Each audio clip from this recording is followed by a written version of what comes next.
Se você tem um metrô, você tem que ter um metrô, como dizem os cariocas, esperto. Né? Você tem que ter um ônibus esperto, um táxi esperto. E o transporte individual,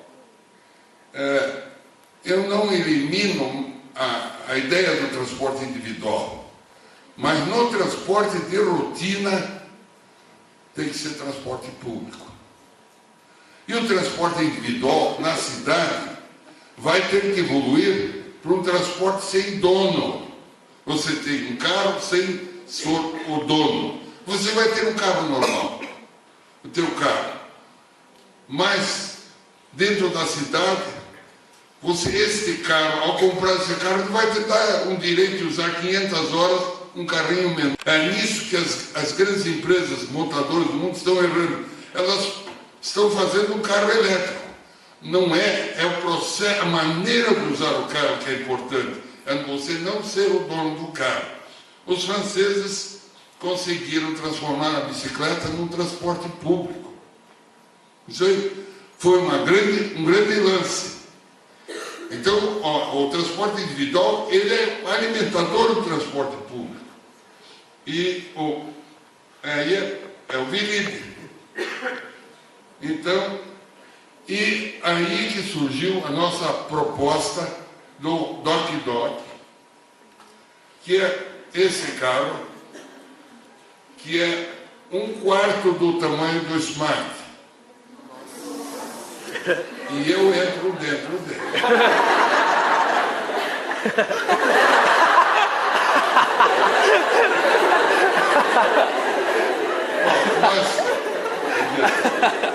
Aí o carro, nós desenvolvemos 4 protótipos desses, foi melhorando, e agora estamos desenvolvendo um duplo, mas é esse aqui.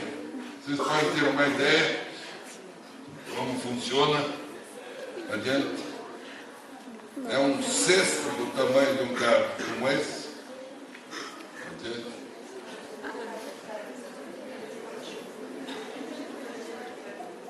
Vamos lá. E aí você vê. Doc.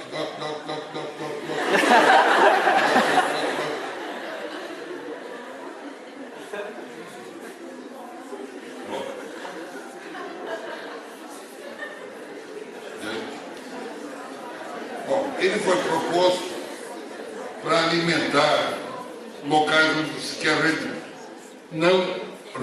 você não pode ter o carro lá dentro.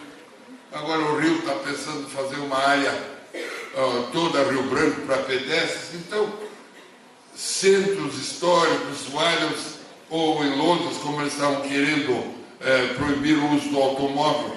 Mas não é taxar, é oferecer uma outra alternativa.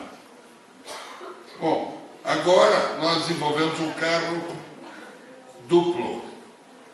Ainda assim é metade da área do Smart. Mas esse carro já está bem aperfeiçoado.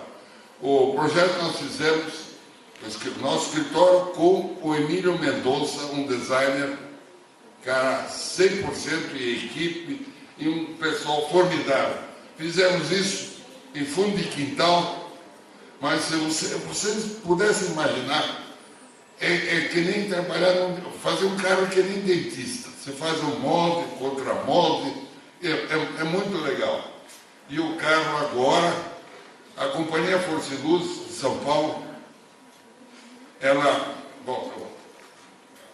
a Companhia Força e Luz está trabalhando junto nesse projeto e eles querem implantar em 20 cidades. A minha ideia é que não ser só o carro, ele implantar junto com 20 linhas de transporte público para que o carro alimente o transporte público. Porque não é simplesmente trocar o carro por um outro. Bom, vocês podem imaginar em tantas circunstâncias, nas barcas lá no Rio, ou em cada lugar eu acho que o caminho, não adianta você ter um carro que pega 150 km por hora, ocupa espaço imenso. Você pode ter aqui, próximo ao público, aí tem uma estação de doc-doc, você vê e aqui tem outra dentro da Católica, e você resolve o problema sem precisar, fica muito mais fácil.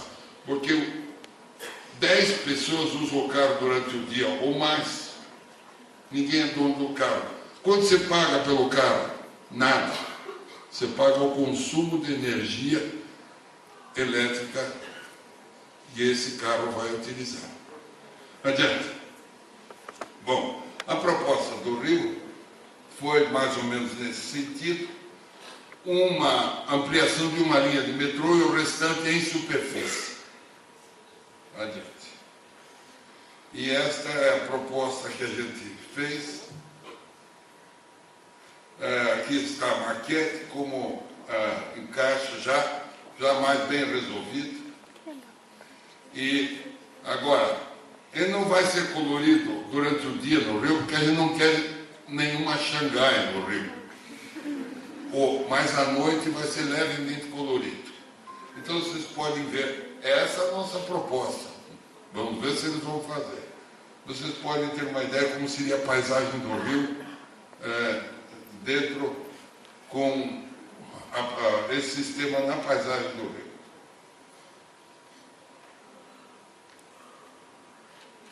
Bom, agora nós fizemos uma proposta recente para São Paulo, o seguinte desafio: é possível uma cidade sem periferia? É possível. E foi uma proposta que surgiu, a Secov, o Sindicato da Construção Civil, nos contratou, porque é aquela discussão interna com a Prefeitura, eles querendo construir mais, a Prefeitura, obviamente, querendo que eles respeitem mais a cidade, até que uma hora eles perguntaram, mas qual é a proposta para o futuro? Afinal, o que vocês querem? E aí, nunca se tem. Aí eles nos pediram uma ideia, nós não temos nenhum compromisso com a Secov, só apresentar essa ideia, a ideia de futuro, e nós notamos uma coisa, que em São Paulo, o que está melhorando é o trem de subúrbio. Porque o máximo que se vai fazer é uma linha de metrô mais. Aliás, eu quero aproveitar a discussão de metrô para de uma vez por todas dizer, eu sou totalmente contra a ideia do metrô em Curitiba. Primeiro, porque não é um metrô, é meia linha de metrô. Segundo, porque todo mundo tem no seu imaginário que o metrô vai passar na frente da casa de vocês. Não vai passar. As cidades que têm redes completas, Londres, Paris, Moscou, Nova York, elas o fizeram há 150 anos atrás, em Londres, antes do ônibus. Em Paris, 120 anos atrás, ou 110, não me lembro bem.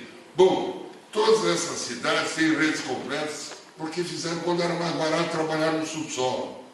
Hoje, você pode ter 3, 4, 5 linhas, não sou contra, é um ótimo sistema. Ótimo sistema.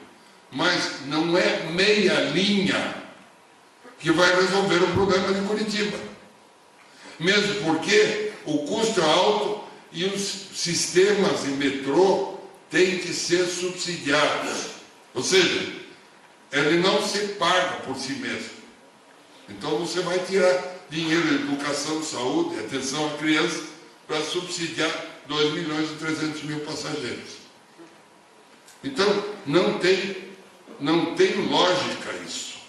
Quando o sistema precisa ser melhorado. E dá para fazer, olha, dá para aperfeiçoar isso.